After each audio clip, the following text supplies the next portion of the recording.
Assalamualaikum warahmatullahi wabarakatuh. Perkenalkan, nama saya Aden Faujan dari kelas 10 Teknik Alat Berat. Di sini saya akan menjelaskan tentang tool dan equipment otomotif 2. Kamu tahu nggak alat apa yang paling cocok untuk mengencangkan dan mengendorkan baut atau mur dengan ukuran tertentu? Ya, betul. Yang paling cocok adalah kunci kombinasi. Mau tahu lebih lanjut? Yuk simak berikut ada 10 macam tools dan equipment dengan fungsi serta cara penggunaannya yang berbeda-beda. Yang pertama, kunci kombinasi atau combination wrench. Fungsinya untuk mengencangkan dan mengendorkan baut atau mur dengan ukuran tertentu, terdiri dari dua sisi. Satu sisi kunci pas yang terbuka, lalu yang kedua satu sisi kunci ring yang tertutup. Cara menggunakannya: yang pertama, pilih ukuran kunci sesuai ukuran baut atau mur. Lalu yang kedua, gunakan sisi ring untuk torsi yang lebih besar atau lebih kuat dan tidak mudah selip. Lalu yang ketiga, gunakan sisi pas untuk pekerjaan cepat atau ruang terbatas. Lalu yang keempat, tarik atau dorong kunci ke arah yang benar untuk membuka atau mengencangkan. Dan jangan gunakan pipa tambahan untuk menambah tenaga karena bisa merusak kunci. Lalu yang kedua, kunci shock atau socket wrench. Fungsinya untuk membuka atau mengencangkan baut dan mur dengan bantuan gagang atau red head, T-handle atau breaker bar, memberikan torsi besar dan lebih aman untuk baut. Cara menggunakannya: yang pertama, pilih mata soket. Lalu sesuaikan ukuran baut dan mur. Lalu yang kedua, pasang mata soket ke gagang ratchet atau T-handle. Lalu tempelkan mata atau shock ke baut. Lalu putar gagang ke arah yang ingin diarahkan, ke kanan untuk mengencangkan dan kiri untuk mengendorkan. Lalu yang kelima, lepas setelah pekerjaan selesai dan cocok digunakan untuk roda, mesin, suspensi, dan chassis. Lalu yang ketiga, obeng plus atau crosshead screwdriver. Fungsinya untuk melepas dan memasang skru berkepala plus atau Phillips head. Cara menggunakannya: pilih ukuran ujung obeng sesuai ukuran skru. Lalu tempelkan ujung obeng tepat di kepala skru.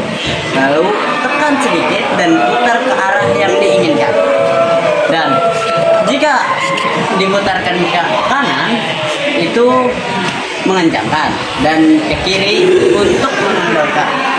Lalu hindari tekanan berlebihan agar kepala skru tidak rusak. Yang keempat, obeng minus atau flat screwdriver. Fungsinya untuk melepas dan memasang skru berkepala datar atau slot head. Cara menggunakannya adalah pilih obeng dengan lebar mata sesuai celah skru. Lalu masukkan ujung obeng ke alur skru. Lalu yang ketiga, putar perlahan ke arah kanan untuk mengencangkan atau ke kiri untuk melonggarkan. Lalu yang keempat, gunakan tekanan cukup agar tidak selip. Lalu yang kelima, micrometer. Fungsinya untuk mengukur diameter luar atau ketebalan benda dengan ketelitian tinggi. Contohnya seperti 0,01 mm. Cara menggunakannya: bersihkan permukaan, mengukur dan benda kerja. Lalu putar timbal hingga benda terjepit di antara spindle dan anvil. Lalu yang ketiga, gunakan ratchet untuk memberikan tekanan ukuran yang pas. Lalu baca hasil pada skala utama dan skala putar atau timbal. Yang kelima, lepas benda kerja setelah pengukuran selesai. Umumnya digunakan untuk mengukur batang klep, jurnal, crankshaft, dan pin piston, dan lain-lain. Yang keenam, kunci T atau bisa disebut juga T-wrench. Fungsinya untuk membuka dan mengencangkan baut atau mur dengan cepat, terutama pada posisi yang agak dalam. Cara menggunakannya, pilih ukuran T sesuai ukuran baut atau mur. Lalu masukkan ujung kunci ke kepala baut, lalu putar pegang T searah jarum jam untuk mengencangkan dan berlawanan untuk membuka. Lalu yang keempat, pegang di tengah gagang untuk putaran lebih cepat, atau di salah satu sisi bertinjau torsi lebih kuat. Cocok untuk bagian karburator, kepala silinder, dan blok mesin. Lalu yang ketujuh, valve spring atau valve spring kompresor atau penekan pegas katup. Fungsinya untuk menekan pegas katup agar dapat melepas atau memasang katup valve.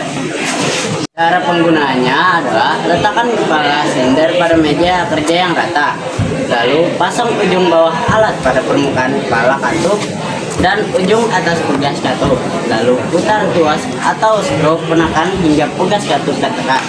Lalu lepas pengunci atau cutter dengan pencet atau magnet. Lalu kendorkan alat perlahan untuk melepas pegas. Lalu lakukanlah langkah sebaliknya untuk pemasangan. Dan hati-hati jangan tekan terlalu cepat agar tidak merusak pegas atau pengunci katup.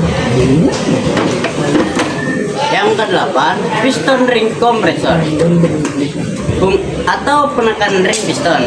Fungsinya untuk menekan dan menahan ring piston agar piston mudah dimasukkan ke dalam silinder tanpa ring patah atau terjepit. Cara penggunaannya adalah pasang ring piston ke alur piston dengan benar, lalu letakkan piston ke dalam alat ring kompresor, lalu kencangkan sabuk alat dengan kunci L kecil hingga ring piston tertahan rapat. Lalu yang keempat, tempatkan piston ring di atas lubang silinder, lalu ketuk perlahan kepala piston dengan gagang palu kayu hingga masuk sepenuhnya. Lalu lepas alat setelah piston masuk ke dalam silinder dan pastikan arah pemasangan piston tidak terbalik. Yang kesembilan dan terakhir, kunci roda atau cross wrench. Fungsinya untuk melepas dan memasang mur roda kendaraan secara manual.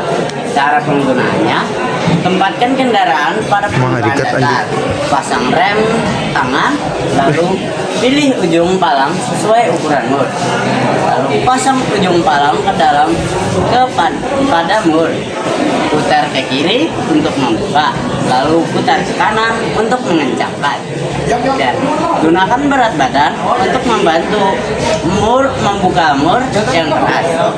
Setelah mengganti roda, kencangkan mur secara menyilang agar seimbang. Dan tipsnya, jangan gunakan palang untuk membuka mur saat kendaraan masih terangkat dongkrak dan bisa terjadi jatuh. Lalu jadi kesimpulannya adalah tools dan equipment adalah peralatan yang sangat efisien untuk mendukung sebuah pekerjaan dengan sangat presisi, sehingga dapat meningkatkan kualitas hasil kerja dan mengurangi resiko kesalahan.